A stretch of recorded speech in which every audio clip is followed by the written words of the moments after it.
అంబేద్కర్ కోనసీమ జిల్లాలో cyber cheating జరిగింది. ఎరువుల సరఫరా పేరుతో ప్రభుత్వ టీచర్కి కుచ్చుటోపి పెట్టారు నేరగాళ్లు. సైబర్ నేరగాళ్లు పంపిన లింక్ క్లిక్ చేసి పలు దఫాలుగా 24 లక్షలు పంపించాడు టీచర్ శ్రీనివాస్. తర్వాత 1930 నెంబర్కి ఫోన్ చేసి సమాచారం ఇవ్వడంతో 9 లక్షల్ని ఫ్రీజ్ చేసింది బ్యాంక్ సిబ్బంది వెంటనే. ఇక సైబర్ చీటింగ్ పై పోలీసుల కంప్లైంట్ ఇచ్చాడు బాధితుడు.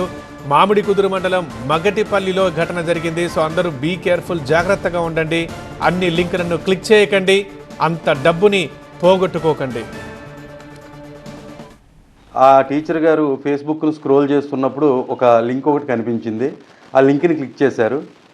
ఆ లింక్ని క్లిక్ చేస్తే దాంట్లో సారాంశం ఏంటి అంటే, మేము ఇలా సెంట్రల్ గవర్నమెంట్ పథకం మాది, మీకు మేము ఒక 10 lakhs రూపీస్ ఎరువులు పంపిస్తాము, మీరు వాటిని మీరు కనుక వాటిని అమ్మితే మీకు దాంట్లో 5 lakhs లాభం వస్తుంది, ఆ లాభం అమౌంట్ని మేము క్రెడిట్ చేస్తాము అని చెప్పి వాళ్ళు చెప్పడంతో దాంట్లో లాగిన్ అయ్యి ఆయన డీటెయిల్స్ అన్నీ ఇవ్వడం జరిగింది.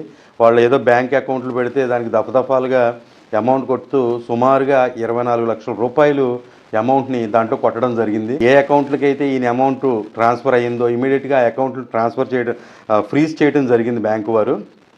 అలా ఫ్రీజ్ చేయడం వల్ల ఈయనకి 9,30,000 రూపాయలు ఈయన సొమ్ము ప్రస్తుతం ఆ అకౌంట్లో ఆగింది.